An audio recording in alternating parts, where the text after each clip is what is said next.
The Dead Sea Scrolls for me was a huge boost to my faith because it continues to affirm the authenticity of Scripture. And when you go through how well it's been translated, 98% of it, and the 2% is mostly like grammatical errors and really small things. Like, it is so well done, and it's so perfectly done, and things that we consider perfect in their translations, like the Odyssey and anything by Homer, we look back and go, oh my gosh, we don't have the sources, we don't have the history, we don't have what we have when it comes to the Bible. Yep. Well, I got a lot to say based on roll what you it. said, but let's roll the clip real quick. So this is Joe Rogan with his guest Shane Gillis. One of the things that he came up with at the end of this 14-year deciphering of the Dead Sea Scrolls was he thinks that Christ was an ancient Sumerian word. He traced it back to the roots of an ancient Sumerian word, which meant a mushroom covered in God's semen. So apparently they had a word that for a mushroom, and they thought that when God came on the earth and the mushrooms raised up, when you eat the mushrooms and trip your balls, you're experiencing God. Which makes sense. Yeah. All right, we can pause there. Now, for people that are like, whoa, I'm taken back by that. Guys, listen, Joe Rogan is probably the biggest podcaster of all time. He is. He has way more influence than we do, way more influence than probably any pastor does, any single pastor, for the most part. There may be some, but I mean, this is what people are listening to, and this is now their takeaway for the Dead Sea Scrolls, which for most of us is, who are Christian, look at the Dead Sea Scrolls and we go, wow, this really affirms our faith. And he's making an argument that basically says, just throw them all out, because this one guy interpreted some of the things that were found and drew this, you heard it, pretty crazy conclusion. Yeah, and it's really difficult when it comes to, if you find a treasure trove of documents, let's say, and they're perfectly preserved, and you have writings that are canon and writings that aren't canon, and you're dealing with really old manuscripts, and you're thinking about the ancient world, can you take bits and pieces where he's going to take a word from ancient Sumerian, and he's going to relate it back to Christ, and it's going to be the word Christos, right? It's going to be the idea of like this godlike Messiah figure, the Christ, the anointed one. And I'm going to go with that, and then I'm going to go into this fertility, into these mushrooms, and then into people tripping in this way. And it's like, okay, if what you're saying is true, then let's look at it from other sources and evidence as well. And we don't see that outside of what he's finding. And that's another really important thing to take away. It's like, okay, has someone else arrived at this from other texts? Because I mean, the Dead Sea Scrolls were an incredible find. But how come no one else has brought this forward? Because it's not like we don't have other traditions. It's not like we don't have other documents. It's not like we don't have other source data for history. How did we arrive here? Right. I mean, I think my biggest issue with it is you have the Bible, and look, if you're new to Christianity, you'll learn this eventually, but the Bible is actually one story. Yeah. It's one story written over 1,500 years. Yeah. Right? How does that happen?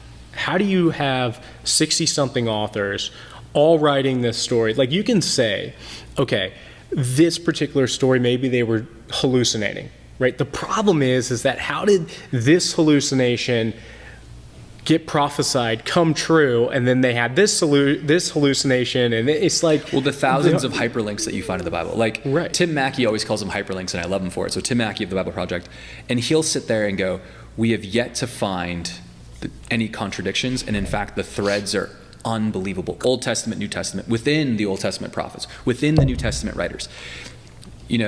John Mark Allegro often is kind of going down the route of the Eleusinian mysteries, where they're going into like how psychedelics and ancient cults and things kind of run together, and they're trying to make these leaps, and they're trying to make these crossovers, and they're trying to find the thread, compared to what we have is our library of canon of Scripture, where we see reference after reference, point after point, where there's over 1,000 prophecies which Jesus fulfills. Right. Every single one. And the evidence at that point kind of becomes overwhelming. But it is this idea that when we go back to ancient times, when you look at things that you find, if you can find threads of there's a great word, misinformation, or information without proper context to sound like conspiracy theorists, it is the idea that you will be able to find evidence of whatever you want.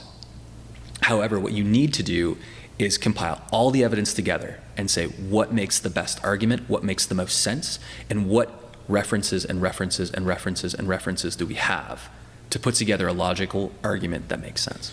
Right. And I mean, again, the problem with this too is it just falls apart on its surface because we have extra biblical evidence for a lot of these things. We have the writings from Josephus. We have found stones from the ancient Near East, from other civilizations that talk about a great flood, that talk about life before the flood lasting some long period of time. It wasn't until the 1960s that we found out evidence for King David's reign. Right. So right. And the stone that had Pontius Pilate on it, right? So I mean, again, it's like this just breaks down because we have too much evidence that would at least say, hey, this supports that these things occurred. How could they be hallucinations, right? And the argument here is that all of these things are hallucinations, and it's like, how does if a person wrote the entire Bible and pretended to be different people and wrote it over many years and all this stuff, okay, but that's not, we don't have any evidence for that. We have so many archaeological finds that show these texts were written at different times by different authors, in different authors. Languages, that all align up and are all in accord. Right. Well, keep going. No, I mean, I think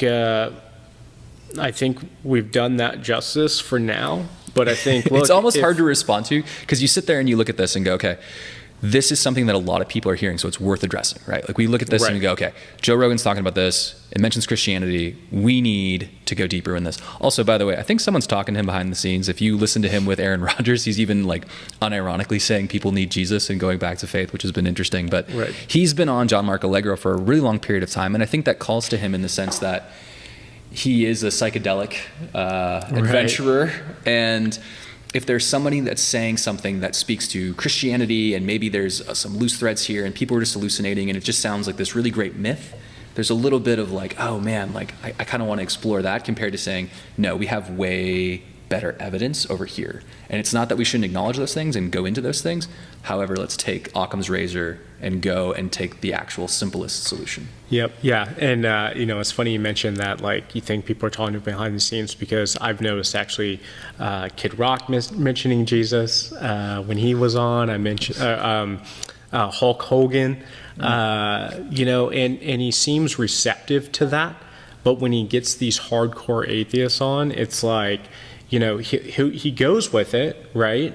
But at the same time, he seems kind of open to the people who talk about Jesus. Yeah, I think the thing to take away is that, and this is really good for a podcast where we're kind of dipping our toes a little bit about apologetics, is the idea that when someone is seeking and they're leaving or they're coming or they're going and they're not quite sure where they're at, yeah, you're going to switch teams based on who's in the chair across you because you're not convinced just yet. So like, oh, I'm here with a Christian, I can go along with you. I'm here with an atheist, I can go along with you because you're in that gray area, which is good. I mean, one of the reasons, and I'm not speaking this, sure, I'll speak it into his life, but one of the reasons I think people like Joe Rogan, more than likely, if they are true to what the evidence is showing them, being honest seekers and interviewers, they will find the truth. Right. And I think that's really is that a lot of times when an atheist is coming at you with an argument, it's not from a point of honesty. It's possibly from a point of hurt. So if you like that video, you can watch another one right here. And if you want to see the full podcast, you can click right here. And as always, 25% of all proceeds go to missions, and you can always check us out, disciples.us.